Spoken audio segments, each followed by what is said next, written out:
오늘 말씀을 나누겠습니다. 비유 14번째. 양은 창세전부터 양이고 염소는 창세전부터 염소일 뿐이다. 마태복음 25장 31절에서 46절까지 말씀입니다. 함께 봉독하시죠. 인자가 자기 영광으로 모든 천사와 함께 올 때에 자기 영광의 보좌에 앉으리니 모든 민족을 그 앞에 모으고 각각 분별하기를 목자가 양과 염소를 분별하는 것 같이 하여 양은 그 오른편에 염소는 왼편에 두리라. 그때 임금이 그 오른편에 있는 자들에게 이르시되 내 아버지께 복받을 자들이여 나와 창세로부터 너희를 위하여 예비된 나라를 상속하라. 내가 줄일 때에 너희가 먹을 것을 주었고 목마를 때에 마시게 하였고 나그네 되었을 때에 영접하였고 벗었을 때에 옷을 입혔고 병들었을 때에 돌아보았고 옥에 갇혔을 때에 와서 보았느니라. 이에 의인들이 대답하여 가로되 주여 우리가 어느 때에 주의 줄이신 것을 보고 공개하였으며 목마르신 것을 보고 마시게 하였나이까. 어느 때에 나그네 되신 것을 보고 영접하였으며 벗으신 것을 보고 옷 입혔나이까.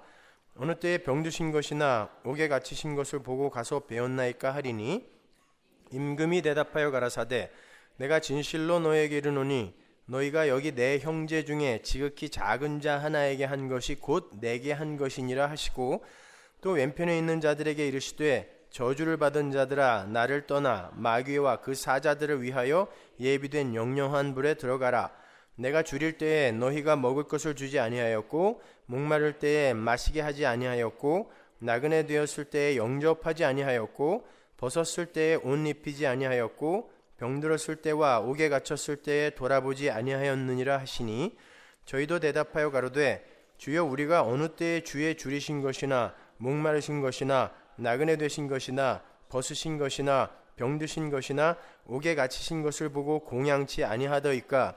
이에 임금이 대답하여 가라사대 내가 진실로 너희에게 이르노니 이 지극히 작은 자 하나에게 하지 아니한 것이 곧 내게 하지 아니한 것이니라 하시리니 저희는 영벌에 의인들은 영생에 들어가리라 하시니라. 아멘. 여러분 혹시 상황극이라는 걸 아십니까? 상황극이란 심리치료나 연극치료에 쓰이는 말로서 연극의 참가자들에게 어떤 상황, 사건을 그냥 던져주고요. 그 상황에 따른 즉흥적인 반응을 통해서 연극을 진행해 가는 거예요. 대본이 없는 연극입니다. 특히 심리치료에 쓰이는 상황극은 문제가 많은 아이가 부모의 역할을 한다든지 자식에 너무 집착을 하고 있는 부모가 자식의 역할을 하는 등의 역할 교환의 방식을 통해서 서로 상대방의 마음을 이해하고 자신의 문제점을 치유받는 그런 짧은 연극이에요. 그 상황극 안으로 들어가서 연극에 참여하는 등장인물은 크게 두 부류로 나누어집니다. 한쪽은 상황극을 통하여 치유와 교훈을 받아야 하는 환자들이고요. 다른 한쪽은 그 환자들에게 치유와 교훈을 주기 위해서 한시적으로 고용이 된 엑스트라들이에요. 그러나 언제나 그 상황극의 주인공은 치유와 교훈을 받아야 하는 환자여야 하죠. 그 상황극은 그들을 위해 필요한 거예요. 모든 상황극의 초점은 환자에게 맞추어져 있어야 하는 거예요. 엑스트라가 괜히 오버하여 환자의 치유와 아무 상관없는 대사나 행위를 내어놓으면 그 엑스트라는 그 즉시 퇴출이 돼요. 환자는 그러한 엑스트라들과 C줄과 날줄처럼 엮여서 한시적인 시간 동안 주어진 역할을 살아내므로 해서 자신들의 문제점을 분별하고 직시하게 되어서 결국 그 자신의 문제점을 해결하는 자리로 가게 되는 거죠. 저는 우리 성도의 인생이 바로 그러한 상황극과 별반 다를 바가 없다고 생각을 해요. 성도는 창세전에 이미 하나님의 백성으로 부름을 받습니다. 맞습니까? 여러 군데에서 우리가 확인했죠. 근데 문제는 그들이 모두 하나님의 형상으로 지음을 받았다는 거예요. 하나님의 형상. 죽은 흙에 불과하던 어떤 존재가 인격과 이성을 갖게 되고 하나님과 방불한 삶을 살게 되었을 때 필연적으로 발생되는 문제가 자기 존재의 뿌리와 근원에 대한 무지에서 비롯이 되는 교만, 휘브리스라는 거예요. 성경은 그걸 죄라고 합니다. 하나님은 역사와 인생 속에서 그걸 알려주시는 거예요. 하나님의 백성들은 하나님과 연합이 되어서 영원한 신적 존재로 살기로 작정이 된 사람들이에요. 죽은 흙이었는데 그들에게 있어서 교만과 불순종이라는 죄는 그 거룩한 연합을 방해하는 최악의 걸림돌인 거예요. 따라서 성도는 이 역사라는 시간과 우주라는 공간 속에서 죄인이라는 역할을 부여받고 상황극에 투입이 되어서, 왜? 원래는 하나님의 백성으로 작정된 존재들이라니까요. 그냥 죄인으로 났다가 우연히 재수 좋으면 구원받고 재수 없으면 구원 못 받고가 아니란 말입니다. 그건 결정되어져서 이 땅에 던져지는 거란 말이에요. 그렇게 죄인이라는 역할을 부여받고 상황극에 투입이 되어서 죄의 추악함과 더러움과 허황됨과 파괴력을 배우고, 아울러 그러한 죄 속에 빠져있는 자녀들을 향한 아버지 하나님의 마음을 헤아려 배운 뒤에 창세전에 준비된 새하늘과 새 땅으로 옮겨가는 거예요. 따라서 이 역사라는 상황극의 주인공들은 성도들입니다. 여러분이란 말이에요. 조지 부시도 아니고 이명박 씨도 아니에요. 성도입니다. 그리고 그 주인공들의 치유와 교훈과 양육을 위해서 수많은 엑스트라들이 그 상황극 속으로 투입이 되는데, 그들이 마귀들이며 마귀의 세력, 마귀의 세간들인 거예요. 그 마귀의 세간 안에는 많은 인간들이 포함되어 있습니다. 그들은 자신들의 역할을 충실하게 해내야 돼요. 그리고 그들을 위해 준비된 유황불못에까지 들어가서 영원을 사는 하나님의 백성들에게 영원한 교훈으로 쓰이게 돼요. 천국에서 그 지옥을 계속 볼 수 있기 때문에 영원한 교훈으로 쓰이게 됩니다. 그래서 지옥은 영원한 것이어야 돼요. 지옥에서 한 300년만 묶어뒀다가 풀어준다면 전 맘대로 살다가 갈 자신이 있어요. 기다림이라는 게 있으니까요. 그러나 그곳은 영원입니다. 영원한 고통. 그래서 성경은 보이는 이 세상을 상황극에 불과한 잠깐 동안의 꿈이다 라고 이야기를 하는 거예요. 고린도후서 4장 18절 보세요. 우리의 돌아보는 것은 보이는 것이 아니요 보이지 않는 것이니 보이는 것은 잠깐이요 보이지 않는 것은 영원함이니라. 잠깐, 찰나라는 거예요. 찰나가 뭐죠? 명주실을 팽팽히 당겼을 때 칼로 그걸 땅 끊으면 그게 70찰나예요. 그러니까 한 찰나는 얼마나 짧은 거예요? 인생은 그런 거란 거예요. 잠깐이라는 거예요. 잠깐. 그런데 잠시 상황극에 투입이 된 사람들이 그 상황극 속에서 자신을 드러내고 자랑하기 위해서 자신의 역할에 대해 불만을 갖죠. 여기에 이 인생이라는 역사라는 상황극은 목적이 있단 말입니다. 근데 그 목적을 잊고 여기에서 자신을 드러내고 자랑하기 위해서 자기의 역할에 대해 불만을 갖는 거예요. 그러면 그 상황극은 꽝인 거예요. 그리고 심지어 자신에게 주어진 그 역할을 바꾸어내기 위해서 온갖 시도를 다 해요. 금식도 하고 종교적인 열심도 부리고 착한 일도 해보고 그걸 바꿔보기 위해, 보좌를 흔들기 위해 수많은 노력을 합니다. 그렇게 자신에게 주어진 역할을 자신의 마음에 드는 역할로 바꾸어내기 위해서 죄인들이 품는 마음과 시도를 희망이라 그래요. 무슨 말인지 아시겠어요? 그게 희망이에요. 희망이라는 건 상황극에 투입이 된 죄인으로서의 그 옛 자아를 영원한 실체로 착각을 하고 그 옛 자아가 속해 있는 그 과거에서 출발하여 자신이 되고자 하는 미래의 지점으로 이어지는 그 모든 활주로, 그러니까 과거를 벗어나지 못하고 과거에서 옛 자아가 속한 과거에서 미래에 되고자 하는 지점으로 가는 모든 활주로, 그걸 희망이라 그래요. 모든 인간은 바로 그 희망을 이루기 위해서 살죠. 그죠? 따라서 그 인간의 희망이라는 건 밝고 활기찬 어떤 것이 아니라 하나님의 역사를 거스르는 행위인 거예요.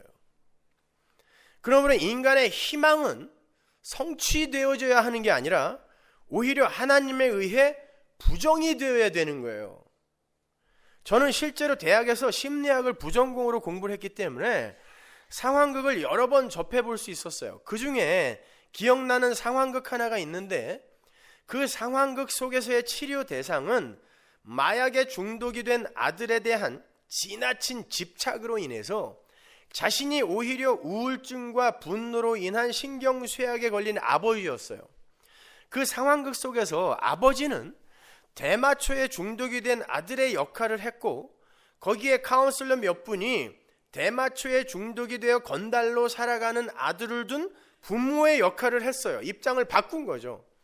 카운슬러들의 목적은 아버지가 상황극 속에서 아들의 입장이 되어서 아들을 이해하고 그 아들에 대한 집착과 분노에서 벗어나서 우울증과 강박증에서 벗어나게 하려는 거였어요.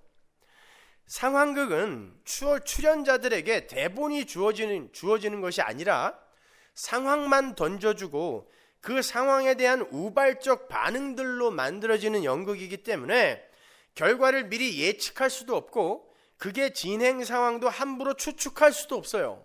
그런데 그 아버지가 상황극 내내 아들의 역할에 몰입을 하는 게 아니라 자신은 마약 같은 것은 절대 손대지 않는 건전한 사람이고 건달 같은 사람들과는 상종도 하지 않는 깨끗한 사람이라서 이런 역할을 소화해낼 수가 없다는 말만 되풀이했어요. 결국 그 아버지는 그 상황극 속에서 조금도 도움을 얻지 못했습니다. 그 아버지 같은 모습을 우리가 바리새인들의 모습 속에서 읽어낼 수 있죠. 만약에 그 아버지가 아들의 입장에서 조금만 그 아들을 이해하려고 노력했다면 자기 안에도 그렇게 끊어지지 않은 집착과 중독이 있었음을 발견했을 거란 말입니다. 근데 그걸 전면 부인해버리니까 그 아들을 이해도 할 수 없을 뿐만 아니라 자기의 의만 더욱더 오롯이 세운 거예요. 그들이 바로 바리새인들이란 말입니다. 선악과를 따먹은 인간들은 자기들이 하나님처럼 되었다고 착각을 하고 있기 때문에 절대 자신들이 죄인으로 폭로되는 현장을 감당해낼 수가 없어요. 그래서 죄인의 역할이 아닌 의인의 역할을 하고 싶어 하는 거예요. 그러니까 전부 이렇게 착한 척하고 싶어 하는 거야, 다들. 그런데 성경은 분명 의인은 없나니 하나도 없다 그랬고요. 모든 인간이 죄 중에 잉태되고 태어난다 그랬어요. 따라서 이 세상 속에서의 의인의 역할을 해낼 수 있는 인간은 하나도 없습니다. 예수님 이외에 단 한 사람도 없어요. 잘 생각해 보세요. 하나님에 의해 선택된 인간은 원래 신적 존재로 완성이 되기로 작정이 되어 있는 존재가 맞아요. 그러나 그 신적 존재라는 목표 지점은 인간이 선악과를 따먹고 자기들의 힘과 노력을 동원하여 도달할 수 있는 지점이 아닙니다. 그 지점은 하나님의 은혜와 긍휼로만 도달할 수 있는 은혜에 의한 완료 지점이어야 되는 거예요. 하나님의 선택에서 죄된 죄인들은 바로 그 점을 헛갈리고 있는 거예요. 자기들은 이미 깨끗하고 훌륭한 선민이라서 죄인들과는 차원이 다른 존재라는 착각을 은연중에 하고 있는 거예요. 아닙니다. 인간은 하나님의 은혜로만 신적 존재로 격상될 수 있는 하나님 절대 의존적 존재란 말이에요. 신이 아니라 신적 존재예요.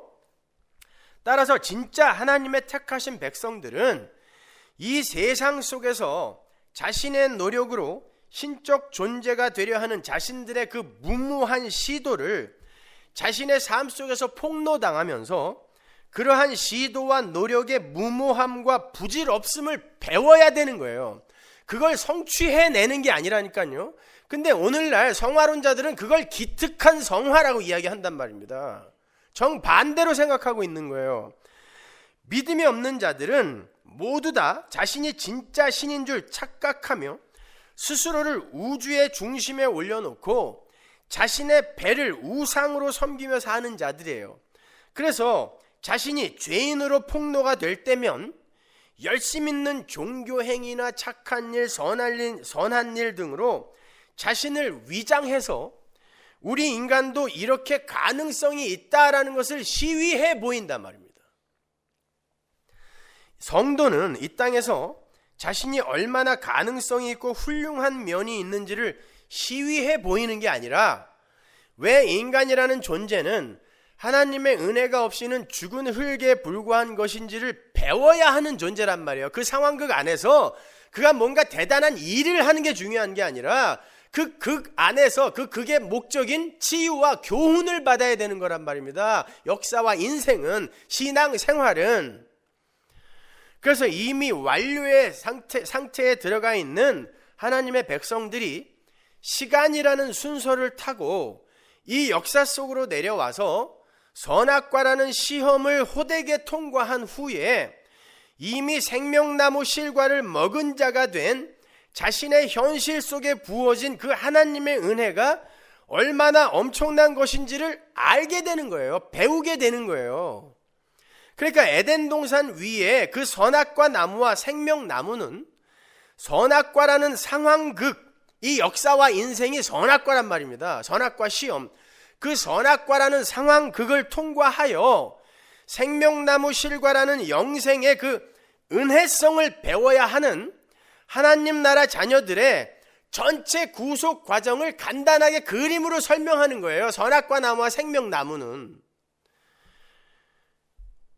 선악과는 시간과 역사이며 생명나무는 하늘의 영생이다. 이해하시면 이해가 쉬워요.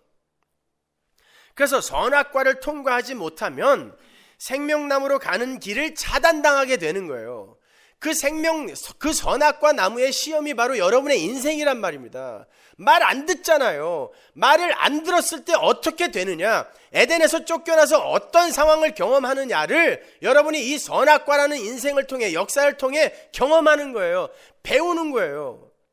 그런데 이 선악과 시험을 내가 통과하는 게 아니라 나는 계속 실패했는데 하나님의 아들이 통과하여 나에게 그 성취를, 그 완료의 현실을 선물로 그냥 주어버리는 거예요. 그러니까 생명나무가 선악과를 부정해버리고 나를 은혜로 거저 구원해 주시는 거예요. 따라서 이 역사와 시간이라는 선악과, 이 일상은 영생이라는 생명나무에 의해 폭격을 당해 부정당하는 거란 말입니다. 말이 어렵습니까?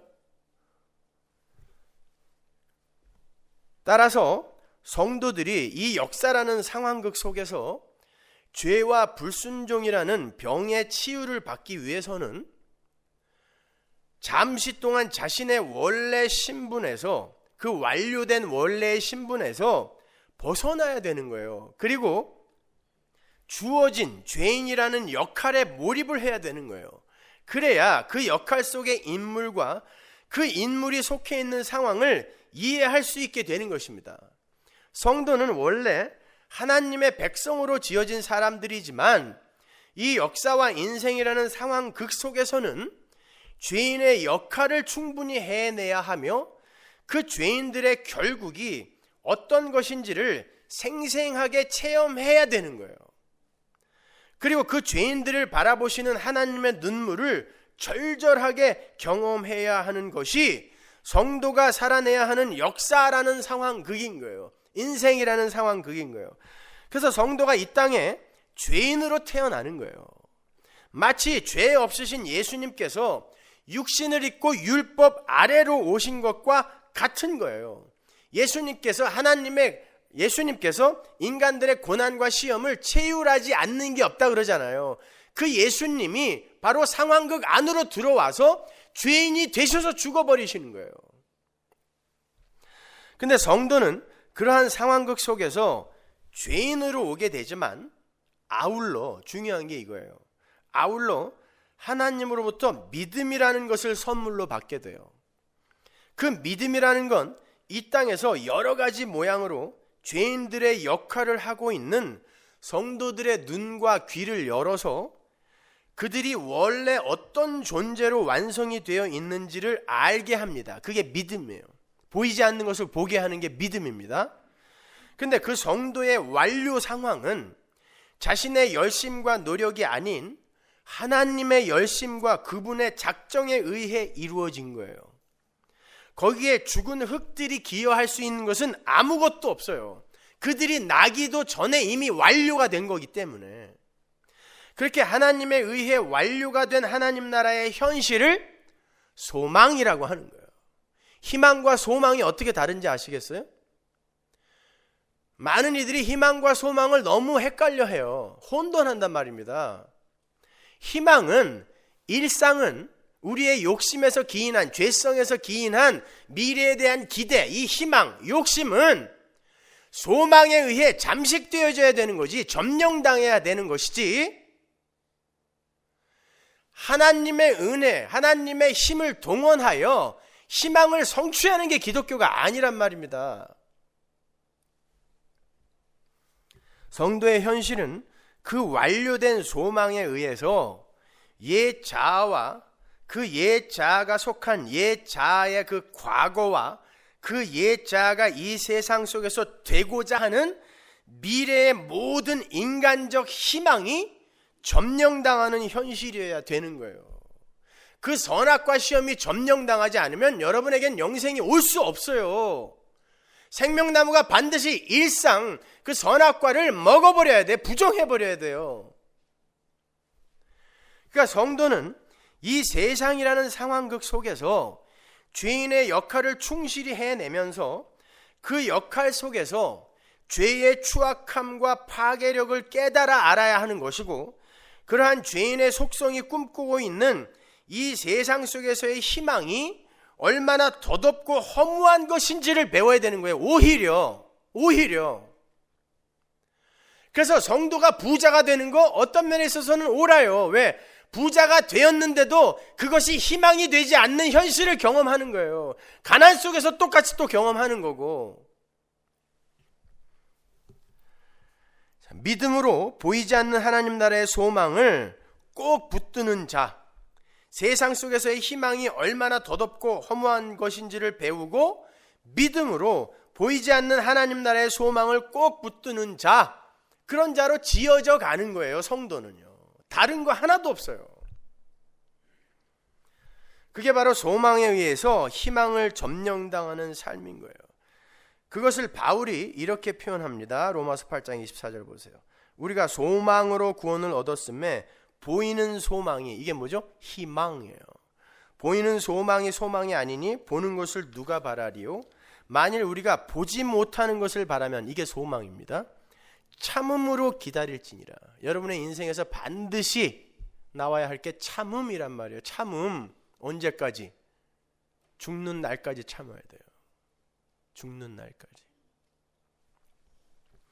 이제 왜 성경이 여러분을 나그네라고 하는지, 이방인이라고 하는지, 외국인이라고 하는지 잘 아시겠죠?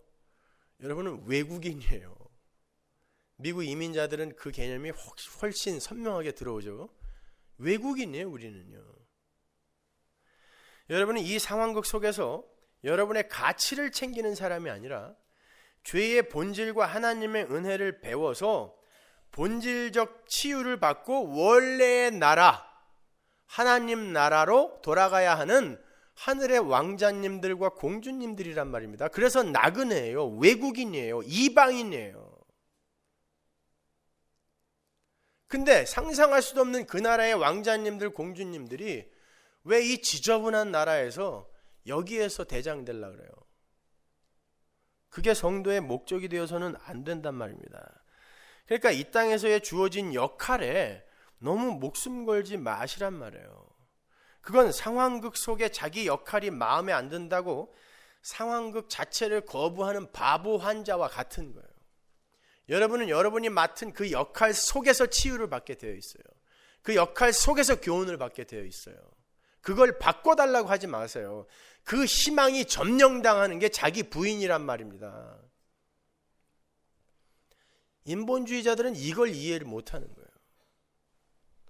그렇게 역사라는 상황극 속에서 죄가 무엇인지, 의가 무엇인지, 심판이 무엇인지를 깨닫고 새하늘과 새 땅으로 들어가야 하는 것이 하나님의 백성이에요. 그런 것이라면 그들이 이 땅에서 착한 일, 선한 일을 얼마나 많이 하느냐 적게 하느냐가 그들의 천국 입성에 대단한 영향을 미칠까요? 못 미칠까요?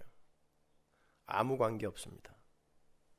그들은 이 땅에서 착한 일, 선한 일을 많이 할 수도 있고 몇 개 못 내놓고 갈 수도 있어요. 그냥 그 각자의 자리에서 자신들이 얼마나 죄인인가를 깨닫고 하나님의 은혜의 필연성만 배우면 되는 거예요. 왜냐하면 상황극 속에 투입이 된 죄인이라는 환자는 그 상황극 속에서 무언가를 기여하는 존재가 아니라 교훈을 받고 치유를 받아야 하는 존재란 말입니다. 그런데 너무도 잘난 환자들이 자신이 죄인이라는 것을 잊고 치유를 받아야 한다는 것을 잊고 그 연극에 기특한 기여를 하고 싶어 하는 거예요. 그러면 그 연극은 망하는 거예요. 그 드라마는 거기서 망하는 거예요. 원래 목적을 상실한단 말입니다. 그게 바리새인들과 서기관들이었다니까요.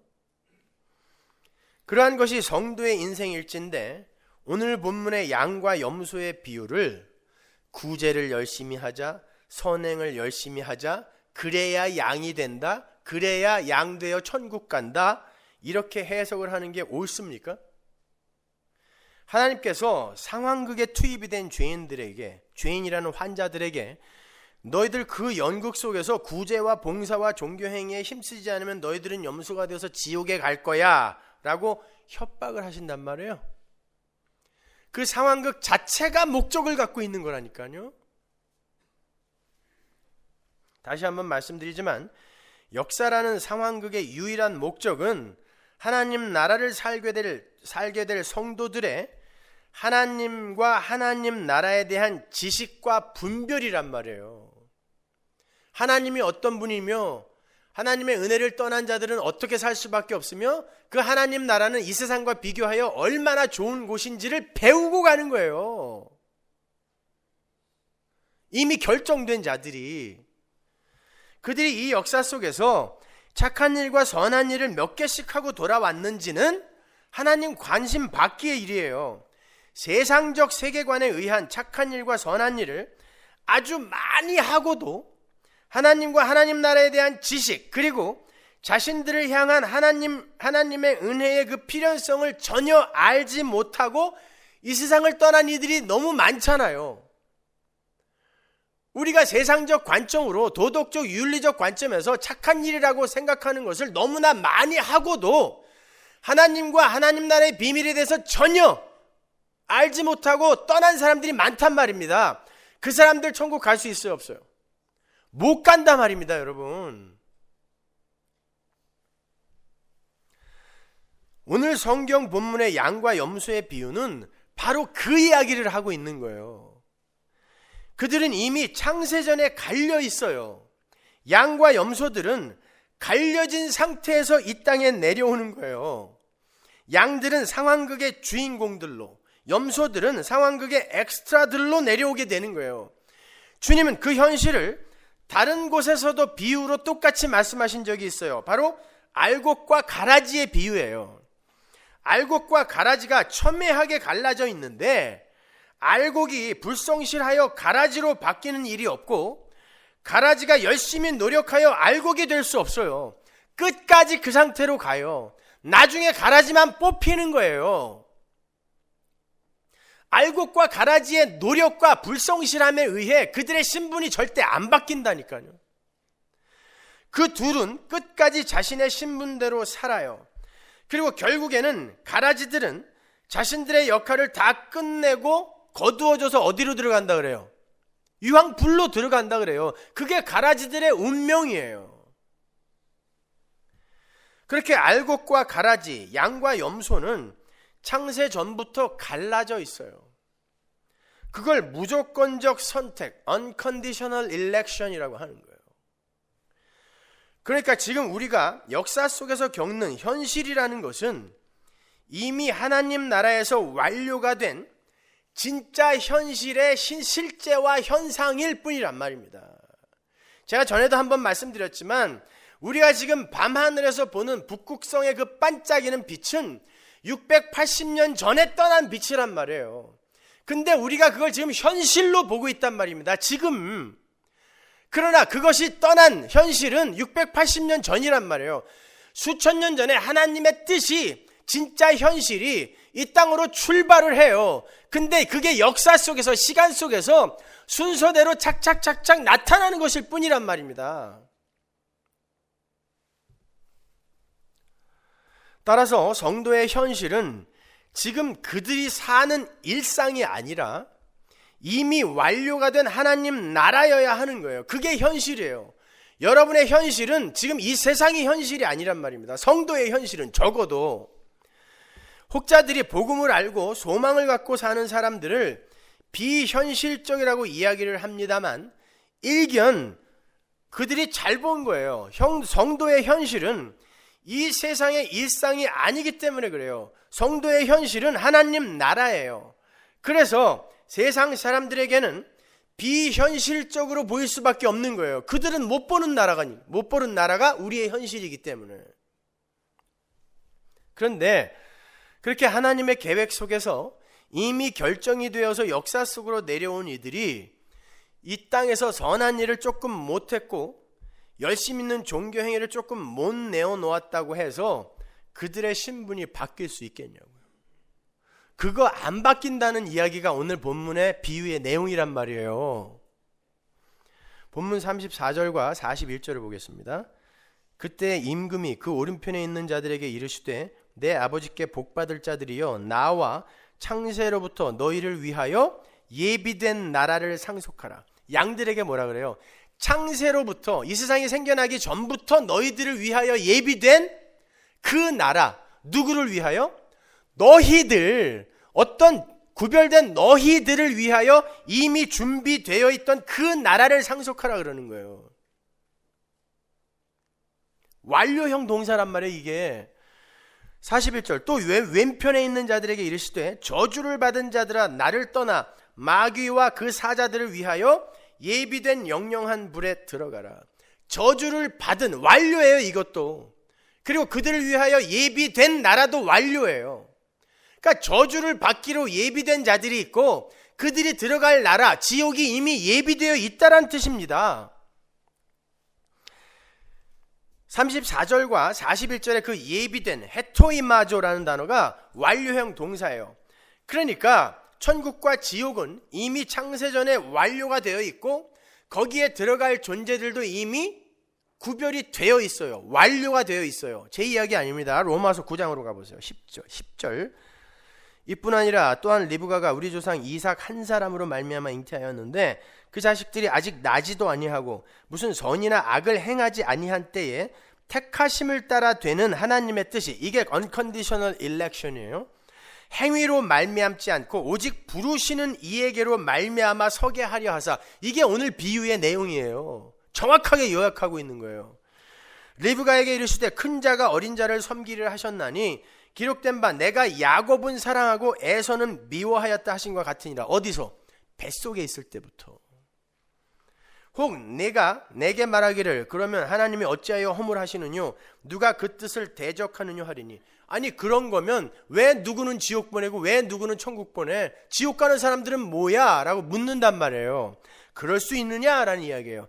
이 사람아 네가 네 귀에 감히 하나님을 힐문하느뇨 지음을 받은 물건이 지은 자에게 어찌 나를 이같이 만들었느냐 말하겠느뇨. 토기장이가 진흙 한 덩이로 하나는 귀 쓸 그릇을 하나는 천이 쓸 그릇을 만드는 권이 없느냐? 그건 하나님께 속한 권한이라는 거예요.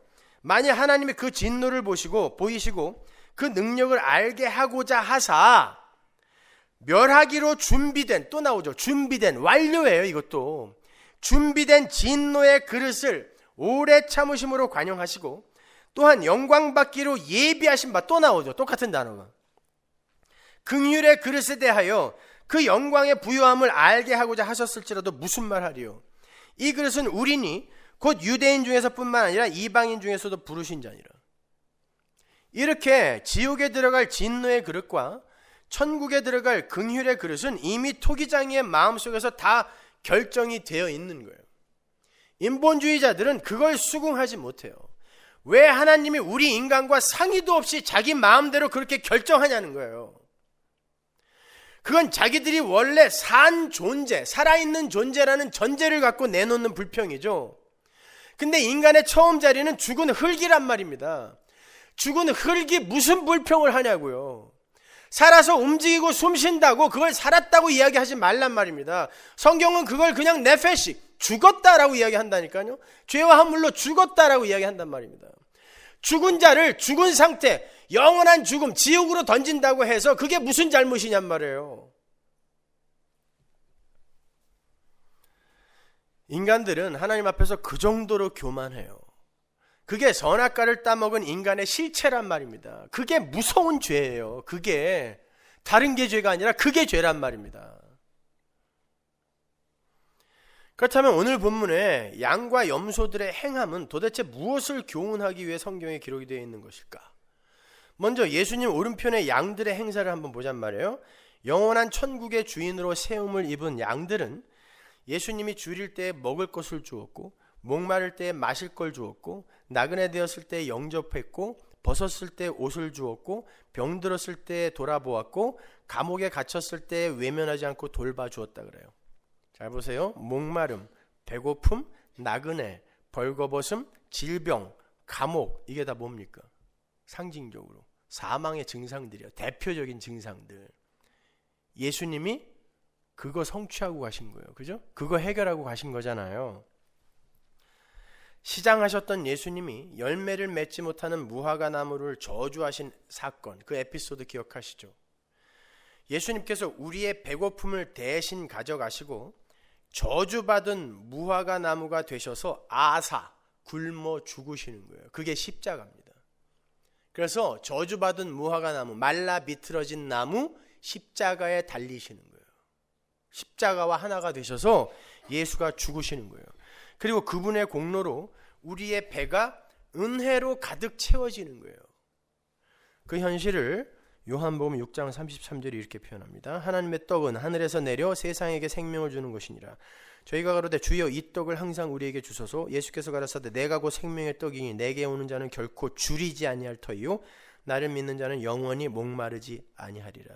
누구로? 예수로 배고픔과 목마름이 해결이 되는 거예요. 벌거벗음도 마찬가지예요. 에덴 동산에서 죄를 짓고 벌거벗게 된 아담, 그게 바로 우리의 모습이에요. 우리 지금 벌거벗고 사는 거예요. 이 부끄러운 모습이란 말입니다. 죄인들의 모습이. 그 벌거벗게 된 아담의 부끄러움이 노아에게서 한 번 더 확인이 되죠. 벌거벗고 죄인의 모습으로 누워있잖아요. 그걸 예수님이 살짝 덮는 거예요. 그게 셈의 지혜입니다. 그게 예수님의 십자가에서 회복이 되는 거예요. 예수님께서 우리의 벌거벗음을 가져가시고 십자가 위에서 벌거벗겨지는 거예요. 살짝 가려놓은 거, 그건 예의상 가려놓은 거지 다 벌거벗기는 거예요. 십자가 위에서는. 그리고 그분의 의로 우리에게 옷을 입혀주는 거예요. 그래서 예수님의 십자가 아래에서 군병들이 예수님의 옷을 제비 뽑는 장면이 나오는 거예요. 자신을 죽이는 그런 존재들에게 당신의 옷을 벗어주고 가시는 예수. 그래서 우리가 의의 흰옷, 세마포 옷을 입게 되는 것입니다. 질병도 마찬가지예요. 질병은 죄의 싹신 사망의 대표적인 증상이죠. 우리의 그 질병을 예수께서 다 짊어지신 거예요. 한마디로 우리의 사망을 몽땅 짊어지셨다는 얘기예요. 그게 예수님의 치유 사건이에요. 그런 말미암아 우리가 나음을 입게 되는 거예요. 그게 이사야서 53장의 이야기입니다. 그게 구원 아닙니까? 마태복음 8장 16절 보세요. 16절 보세요. 저물매 사람들이 귀신 들린 자를 많이 데리고 예수께 오거늘 예수께서 말씀으로 귀신들을 쫓아내시고 병든 자를 다 고치시니, 그게 뭔지 보세요. 이는 선지자 이사야로 하신 말씀에 우리 연약한 것을 친히 담당하시고 병을 짊어지셨도다 함을 이루려 하심이더라. 그렇죠? 그리고 나그네들을 찾아오셔서 그 나그네들에게 힘과 용기를 불어넣어 주신 분이 누굽니까? 예수님이에요. 우리는 원래 하늘 밖의 이방인이에요. 하늘의 나그네로 존재할 뻔한 자들이죠. 하나님 나라에 못 들어가요. 우리는 우리 힘으로. 그래서 나그네예요. 우리는요. 근데 예수님께서 이 땅에 내려오셔서 당신이 그 나그네가 되시는 거예요. 그리고 우리의 나그네됨을 가져가시는 거죠. 그리고는 우리를 하나님의 가족, 나그네가 아니라 하나님의 가족, 하나님 아들의 나라로 옮기시는 거예요. 나그네됨은 자기가 가져가시고. 에베소서 2장 19절 보세요. 그러므로 이제부터 너희가 외인도 아니요 손도 아니요 오직 성도들과 동일한 시민이요 하나님의 권속이라. 이게 가족이란 뜻이에요. 가족. 어떻게 우리가 이렇게 됐어요? 예수님이 나그네 되심으로 인해서. 예수님이 그 나라에서 이 땅으로 내려와 나그네가 되셨잖아요.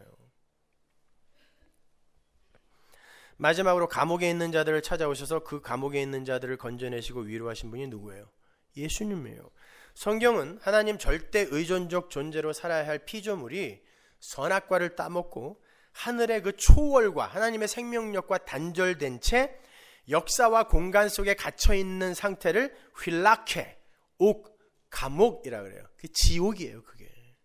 그래서 이 세상은 지옥이에요. 하나님의 일반 은총이 쑥 빠지면 그냥 바로 지옥 되는 거예요. 그 단어가 오늘 본문에 감옥이라고 번역이 되어 쓰인 거예요. 그 감옥이라는 단어가 똑같이 나오는 곳이 있죠. 베드로전서입니다. 3장 18절. 그리스도께서도 한 번 죄를 위하여 죽으사 의인으로서 불의한 자를 대신하셨으니 이는 우리를 하나님 앞으로 인도하려 하심이라. 육체로는 죽임을 당하시고 영으로는 살리심을 받으셨으니 저가 또한 영으로 옥에 있는 영들에게 전파하시니라. 이건 제가 여러 번 설명해 드렸으니까 잘 아시죠? 이게 휠라케예요. 감옥. 바로 그 감옥, 지옥에 찾아오셔서 당신의 백성들을 건져내시고 위로해 주신 분이 예수님이세요. 이렇게 오늘 본문에서 하나님 오른편의 양들이 행한 모든 일을 완벽하게 먼저 해내신 분은 예수님 한 분밖에 없어요.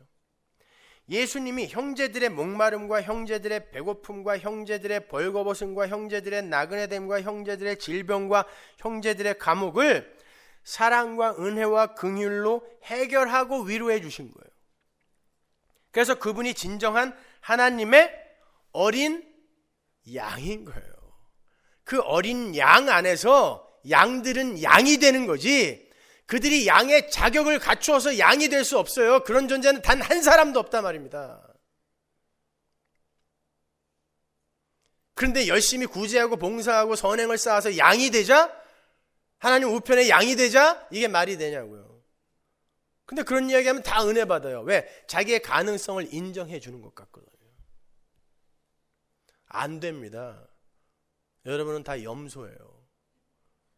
근데 양이신 예수님이 여러분을 양 안으로 끌어당기신 거예요. 그래서 양이 되는 거예요. 보호자 우편의 어린 양. 창세전에 이미 그 하나님의 어린 양 안에서 구원을 받도록 결정이 되어버린 하나님의 편애 속의 존재들이 바로 성도들이에요. 그래서 그들이 예수라는 양 안에서 양이 되는 거예요. 그 은혜의 복음을 믿음으로 이해하게 된 사람들의 그 세계관이 어떻게 바뀔까요? 자기들은 죽은 흙에 불과하여 전혀 할 수 있는 일이 없었음에도 불구하고 하나님의 은혜로 하늘의 의를 거저받은 양들이 된 존재들에게서 가장 처음 격발이 되어 나오는 게 뭐겠어요? 자기 부인이란 말입니다. 그게 나는 아닌데 예수 안에서 내가 양이 된 거구나. 자기 부인이에요. 그러한 자기 부인의 사고 속에서 배고프고 목마르고 벌거벗고 병들고 나그네되고 옥에 갇혀있는 이들을 볼 때 어떻게 보일까요? 저주받은 자, 연약한 자, 죄인으로 보일까요? 그렇게 본 사람들이 바리새인들이잖아요. 우리는 괜찮은 존재들인데 저놈들은 뭔가 우리보다 못난 존재라고 본 게 바리새인들이잖아요. 그게 자기 부인이 안 된 자들이 하나님의 신의 자리에서 본 세상이에요. 세계관이에요. 그들은 세리와 창녀와 죄인들과 함께 밥도 안 먹었어요. 이들이 지극히 작은 자잖아요. 보세요. 율법을 철저하게 지켰던 착한 인간들은 지극히 작은 자들과 밥도 함께 안 먹었단 말입니다. 근데 오늘날 교회가 그 뒤를 쫓아가고 있다니까요. 우리는 잘났다는 거예요. 하나님 나라의 법의 유권 해석을 자기가 갖고 있어요. 이 못된 것들이. 유권 해석은 하나님이 갖고 있어야 돼요. 하나님 나라의 법의 유권 해석은 우리가 가질 수 없다니까요. 무슨 권리로 우리가 그 법을 해석합니까? 하나님께 기도를 하면서도 그런 자들과 같이 되지 않은 걸 감사했던 자들이에요. 이게 마귀란 말입니다. 톡사의 새끼. 너희의 아비는 마귀라 그랬잖아요. 그게 마귀란 뜻이지 뭐예요. 그렇다면 은혜의 복음을 아는 하나님의 백성들의 세계관은 어떠해야 돼요? 바로 그러한 연약한 모습이 자신의 것이었음을 자각하는 거예요. 그게 내 거예요. 그리고 지금의 나의 모습인 거예요. 그게 내가 여러 가지 착한 일, 또 열심히 있는 종교 행위로 많이 가려서 지금 내가 위장되어 있지만 실제로 그게 내 모습이잖아요. 가끔가다 나에게 폭로되는 내 모습이 바로 그 모습 아닙니까? 근데 상대방의 그 약점을 지적함으로 해서 자기의 약점을 가리는 거예요. 이 교활한 인간들이요.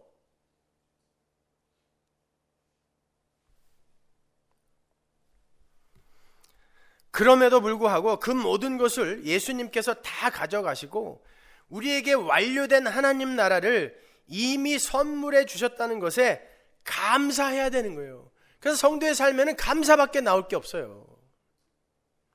그리고 자신의 삶 속에서나 형제의 삶 속에서 그러한 연약한 모습이 발견될 때마다 우리의 그러한 연약함과 추악함 때문에 예수께서 우리의 연약함과 더러움을 짊어지고 가실 수밖에 없었다라는 은혜의 복음을 다시 한번 명료하게 반추해야 되는 거예요. 하나님은 그러한 인간의 연약함과 하나님 은혜의 위대함을 교훈하시기 위해서 성도의 삶 속에서도 연약함과 불가능함과 추악함을 때때로 폭로시키시는 거예요.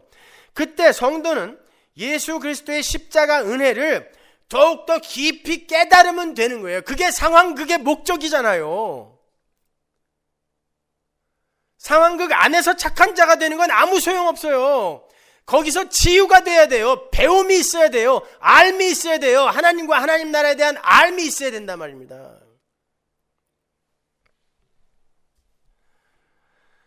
그게 자기 십자가를 지는 거예요. 그게 자기 부인이란 말입니다. 예수님의 십자가를 꼭 붙드는 게 자기 십자가 지는 거예요.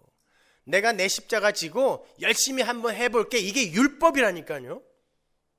왼수 같은 남편, 왼수 같은 마누라, 왼수 같은 자식, 왼수 같은 질병 끝까지 짊어지고 난 참아볼 거야. 이게 율법이란 말입니다. 기특한 생각 같지만 예수의 십자가를 의지하는 게 자기 십자가를 지는 거예요. 십자가는 하나밖에 없어요. 우리의 십자가가 어디 있어요? 예수의 십자가를 내가 붙드는 걸 자기 십자가 지고 간다라고 하는 거예요. 우리는 십자가 질 존재가 못 된단 말입니다. 무슨 십자가를 지요 우리가? 그렇게 자기 자신이나 혹은 이웃 속에서 발견이 되는 인간의 연약함과 불가능함을 대할 때마다 예수님의 십자가 은혜를 떠올리는 사람을 가리켜서 저가 예수의 형제인 저가 예수의 그 십자가 삶에 동참하고 있구나라고 그 안에서 예수를 발견하는 자를 지극히 작은 자로 오신 예수를 극진히 대접했다라고 하는 거예요. 그들이 양입니다. 본문 40절, 45절, 46절 한번 볼게요. 임금이 대답하여 가라사대 내가 진실로 너희에게 이르노니 너희가 여기 내 형제 중에 지극히 작은 자 하나에게 한 것이 곧 내게 한 것이냐 하시고, 내 형제 중에예요. 아무에게나 착한 일 하는 게 아니라 내 형제 중에라는 단서가 붙어 있단 말입니다. 그럼 착한 일 하고 당신 예수님 형제 맞아요? 이거 꼭 확인해야 되나요? 아니면 꽝이니까. 내 형제 중에라니까요. 45절 이에 임금이 대답하여 가라사대 내가 진실로 너에게 이르노니 이 지극히 작은 자 하나에게 하지 아니한 것이 곧 내게 하지 아니한 것이니라 하시니라. 저희는 영벌에 의인들은 영생에 들어가리라 하시니라. 주님께서 배고픈 자, 목마른 자, 나그네, 병든 자, 벌거벗은 자, 감옥에 갇힌 자를 뭐라고 부르세요? 내 형제. 내 형제, 지극히 작은 자. 이게 성도의 본질이에요. 예수의 형제들은, 예수님의 은혜로 구원을 받은 천국 백성들은 예수의 발자취를 쫓아서 그렇게 자기를 비운 연약한 자기 부인의 상태로 살아가게 된다는 말씀인 거예요. 뭐 부자로 살게 되고 가난하게 살게 되고 이런 얘기는 좀 하지 마세요. 제발 이제 거기서 좀 벗어나자고요. 우리의 세계관 말이에요. 세계관.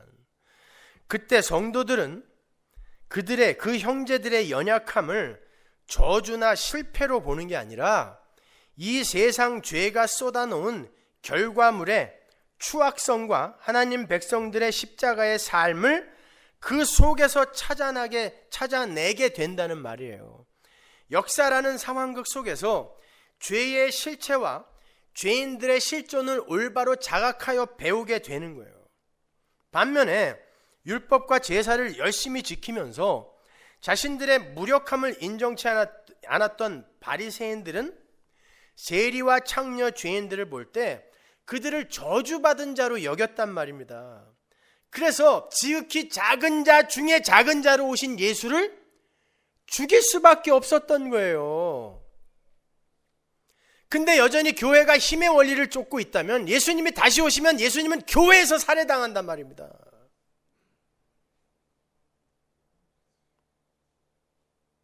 이 간단한 걸 이해 못해요. 오늘날 기독교가요. 이 간단한 걸. 무조건 커지면은 그냥 성령의 은혜가 임했다 그러고 하나님의 축복이 임했다 그러고 아직도 그렇게 유치한 생각들을 한단 말입니다.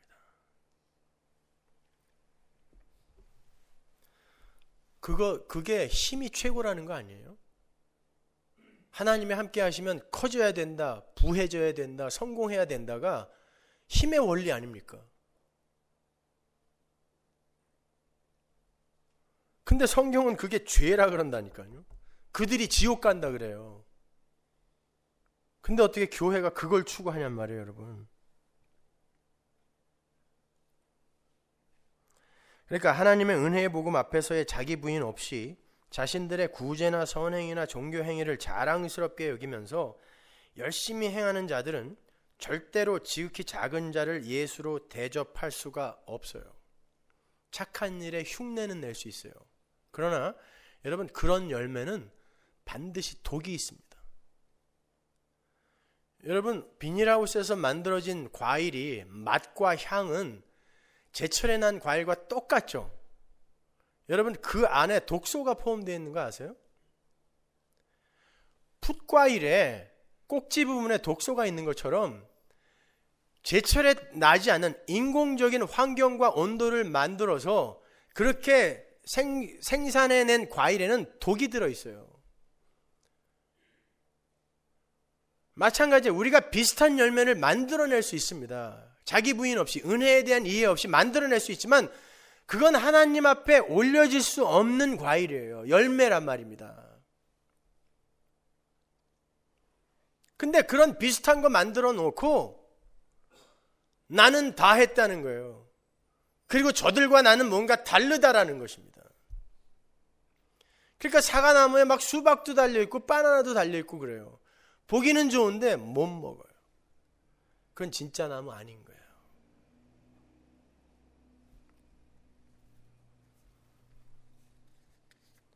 이렇게 양들이 행한 선행과 구제는 1차적으로 예수님의 것이어야 돼요. 그리고 그러한 예수님의 공로를 믿음으로 받아들여서 모든 영광을 주님께만 돌리는 자기 부인의 과정에 있는 사람들을 가리켜서 지극히 작은 자이신 예수님을 대접한다라고 하는 거예요.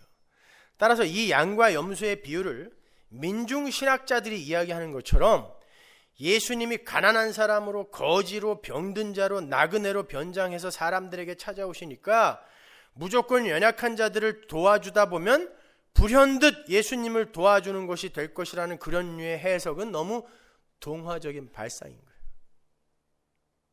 그런 예화 듣고 얼마나 감동들 하셨어요 옛날에. 길가에 있는 거지를 집으로 데려다가 따뜻한 밥을 먹이고 목욕을 시켰더니 그분이 예수로 화하면서 얘야 네가 나를 이렇게 대접해 주다니. 무슨 심청전입니까? 그러면 마음속에 내가 그런 칭찬을 얻기 위해 내가 하기 싫은 착한 일을 억지로 하는 걸 자유라고 그래요? 그걸 짐이라고 하는 겁니다. 굴레라고 하는 거예요. 예수님은 수고하고 무거운 짐진자들아 내게로 오라 그랬어요. 근데 왜 스스로 짐을 만들어 지십니까? 그래서 민중신학에서는 민중이 메시아예요. 왜? 약한 민중을 돕다 보면 그들이 나에게 착한 일을 할 수 있는, 예수를 대접할 수 있는 기회를 주기 때문에 민중이 메시아예요. 그래서 민중신학이에요. 그건 마귀의 신학입니다.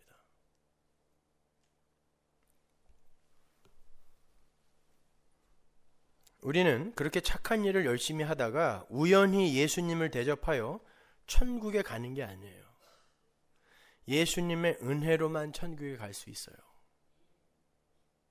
예수님의 은혜로 천국에 가기로 결정된 하나님의 백성들의 삶 속에서 자기 부인이 나오고 그 자기 부인의 과정 속에서 착한 일이 나오는 거예요. 착한 일을 하다 보면 예수님을 불현듯 만나 천국에 가는 게 아니란 말입니다. 그거 좀 제발 잘 구별하시란 말이에요.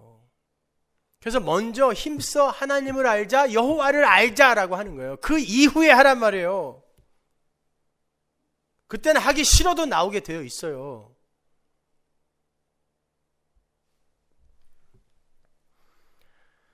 그래서 하나님 우편의 양들이 우리가 언제 그런 일을 했습니까? 하고 의아해하는 거예요. 그들이 예수를 믿고 이 땅에서 자기 부인의 삶을 사는 동안 오늘 본문에 나열된 그런 기특한 일을 했을 수도 있고 안 했을 수도 있어요.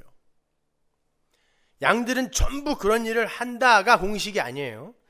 그러나 그들은 이미 예수 안에서 그러한 일을 한 자로 결정이 되어 있기 때문에 하나님으로부터 그런 일을 행한 자로 평가를 받게 된 거예요. 따라서 그들이 세상에서 그러한 일을 했다고 할지라도 그건 그들 안에 있는 예수의 행함이었기 때문에 제가 언제 그런 일을 했나요? 라고 묻는 거예요.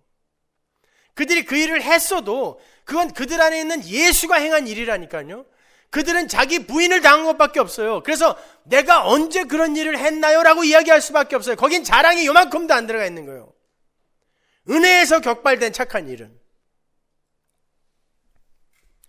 그리고 그들이 그러한 일들을 전혀 하지 않았음에도 하나님은 그들을 예수 안에서 행한 자로 취급을 해 주실 것이기 때문에 그들 또한 자신들이 행했다고 평가해 주시는 그 일들을 하나도 기억하지 못하는 거예요. 안 했거든요. 근데 했어 라고 그냥 부끄러움을 덮어줘 버리는 게 은혜란 말입니다. 그걸 구원이라고 하는 거예요. 덮어주면 은혜. 반면에 이 세상에서 그런 선한 일을 열심히 하고 있다고 생각하는 자칭 양들은 어떻겠어요? 자칭 양. 그들이 염소죠. 그들은 자신들이 행한 일을 모두 자신의 의의 마일리지에 차곡차곡 쌓아요.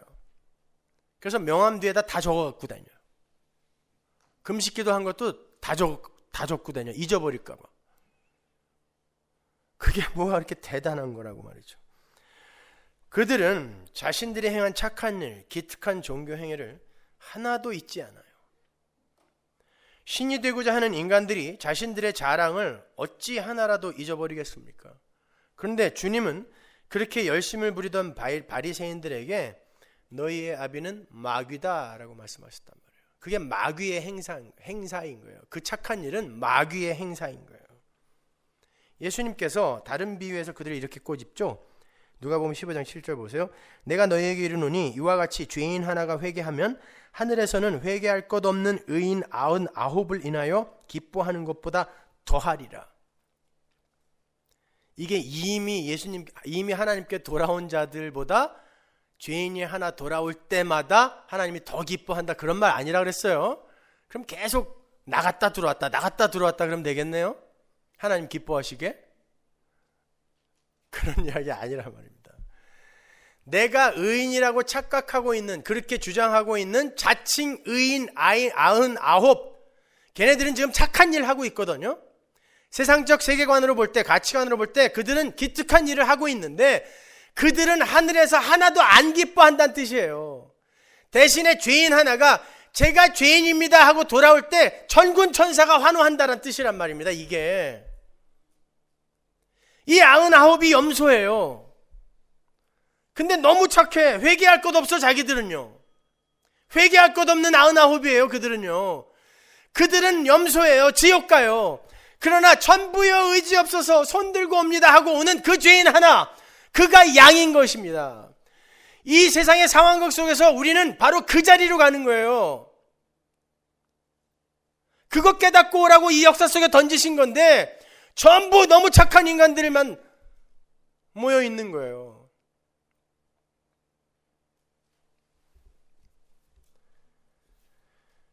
여러분 잘 생각해 보십시오. 분명 하나님은 양과 염소를 당신의 오른편과 왼편으로 갈라 놓으신 후에 창세 전부터 예비된 천국과 지옥으로 그들을 밀어 넣으셨어요.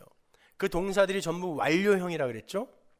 그렇다면 이 땅에서 염소들이 내어놓은 착한 일이 그들의 염소 신분을 양으로 바꿀 수 있었다는 말이에요? 못했다는 말이에요? 못했다는 말이잖아요.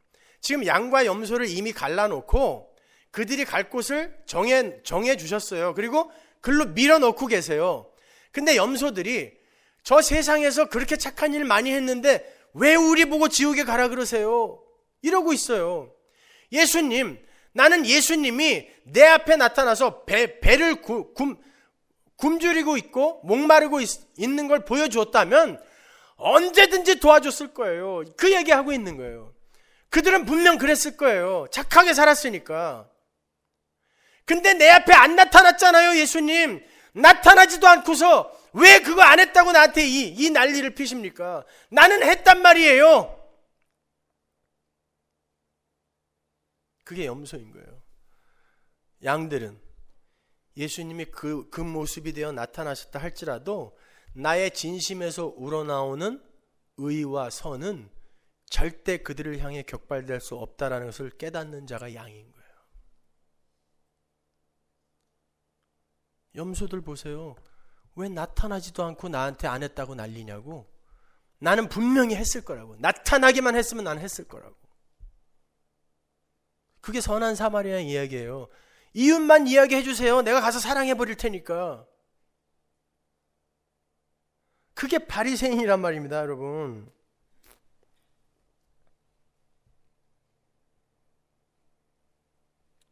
그런데 구원에 있어서 인간의 행위가 보태져야 한다는 그런 알미니안주의는 도대체 어디서 나온 거란 말이에요. 구원받은 자들도 성도답게 살지 못하면 중간에 탈락한다고요? 오늘 본문이 그렇게 이야기하고 있나요? 아니에요. 저는 안 했는데요. 근데도 야, 너는 양이야. 너는 그거 못하니까 내가 덮은 거야. 그게 은혜라는 거야. 그게 구원이라는 거야. 열처녀 보세요. 다 자고 있었어요. 10명이 다. 근데 그 열처녀 비유의 첫 대사가 뭐냐면 깨어있으라예요. 그러면 깨어있다라는 의미가 뭐겠냔 말이에요. 다 자고 있었는데 다섯 처녀가 기름을 준비하지 않았다는 게 딱 발각이 되자마자 하나님이 찾아와 버리는 거예요. 주인이 찾아와 버리는 거예요. 신랑이. 그리고 문 딱 잠궈 버리는 거예요. 다섯 처녀는 자다 말고 신랑이 깨워갖고 들어갔어요. 이게 어떻게 됐냐? 나도 자고 있었는데 그냥 들어와 있어 안에. 미련한 다섯 처녀는 같이 자고 있었는데 왜 쟤네만 깨워갖고 들어갔냐는 거예요. 하나님의 선택인 것입니다. 그 비유 아래에 이게 붙어 있는 거예요.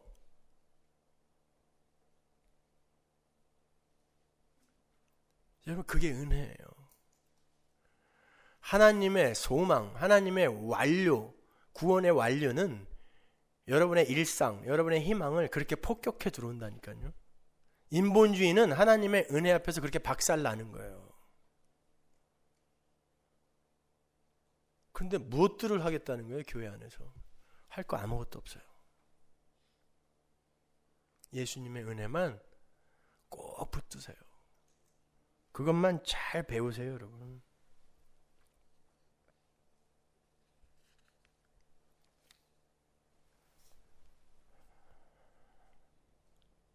따라서 여러분은 이 시간 속에서의 일에 너무 집착하지 마시고 영혼을 준비하는 삶을 사셔야 돼요. 영혼을 준비하는 삶은 다른 것 없어요. 늘 하나님 나라에 집중하여 사는 거예요. 선한 일을, 착한 일을 많이 내어놓으란 뜻이 아니라 늘 여러분의 일상이 그것과 연결이 돼야 돼요. 실패했을 때는 예수님 때문에 괴로워야 되고, 또 내 삶 속에서 그런 삶이 나왔을 때에는, 하나님이 기뻐하실 만한 삶이 나왔을 때는 하나님의 영광이 찬양이 돼야 돼요, 여러분 안에서. 그게 민감하게 하나님과 함께 이 세상을 살아가는 이들이에요. 이 비유가 예수님의 24장, 마태복음 24장에 종말 강화에 붙어 있는 거잖아요. 종말의 때가 어떻겠습니까? 예수님이 쭉 설명해 주다가 이 비유 4개를 쫙 붙이는 거예요. 지혜로운 종의 비유, 달란트의 비유, 열처녀의 비유, 양과 염소의 비유. 거기가 쫙 붙어 있는 거예요. 그게 다 어떤 종들이었어요? 주인이 떠났는데도 주인이 있는 것처럼 그 자리에서 바보같이 산 거예요. 비효율성을 갖고. 신랑이 언제 올지도 모르는데 기름을 왜 사놓습니까? 주인이 언제 올지도 모르는데 그거 잃어버릴지도 모르는 그 주인이 준 돈을 갖고 장사를 해요? 주인이 시킨 걸 그냥 하는 거예요. 그 은혜에 맡겨버리는 거예요. 그게 성도의 삶이란 말입니다, 여러분. 그렇게 그냥 감사하시면서 사시면 되는 거예요. 여러분, 그렇다면 지금 우리의 일상, 우리가 지금 이렇게 불만족스러워하는 우리의 일상이 그냥 상황극에, 잠시 우리가 거쳐 지나가는 상황극에 불과하다면 이게 여러분을 그렇게 절망시킬 일이 되어야 옳아요? 아니에요. 아니란 말입니다. 그냥 우리의 현실로 이미 믿음으로 우리가 바라보게 된 우리의 그 현실, 완료된 하나님 나라의 현실로 매일매일을 그냥 감사하게 사시면 돼요. 제가 예전에 그 세브란스 병원에 그 교목으로 계신 분과 친분이 있어서 거기 호스피스 병동에 집회를 자주 하러 갔거든요. 거기 가면 전부 말기암 환자고 이제 곧 돌아가실 분들만 계세요. 그분들이 이구동성으로 하는 말씀이 있어요. 나에게 시간이 주어졌을 때 감사하면서 살 걸. 아침에 일어나서 물 한 모금 시원하게 마실 수 있는 게 얼마나 감사한 것인지. 왜? 그분들은 물 한 모금만 마셔도 그냥 다 토해내거든요. 근데 너무 입이 마르고 너무 목이 타는데 그 물을 한 잔을 못 마시는 거예요. 나에게 그러한 호사가 허락이 되었을 때 그 물 한 잔 즐길 걸. 조금 못 가지면 어때? 조금 못 살면 어때? 조금 못생겼으면 어때? 나에게 허락된 그 삶을 그냥 누리고 즐길 걸. 왜 그렇게 아둥바둥 살다가 이 지경이 됐는지. 다들 그거 후회하세요.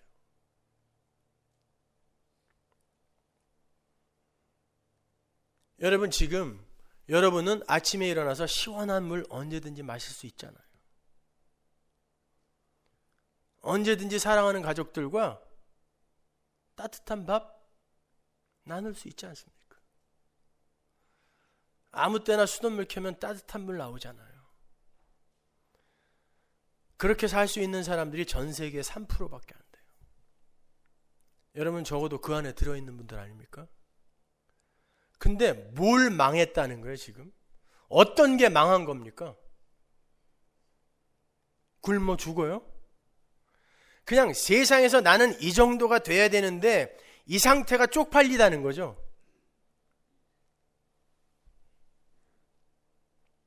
그 사람은 지금 세상의 세계관으로, 세상의 가치관으로 살고 있는 거예요.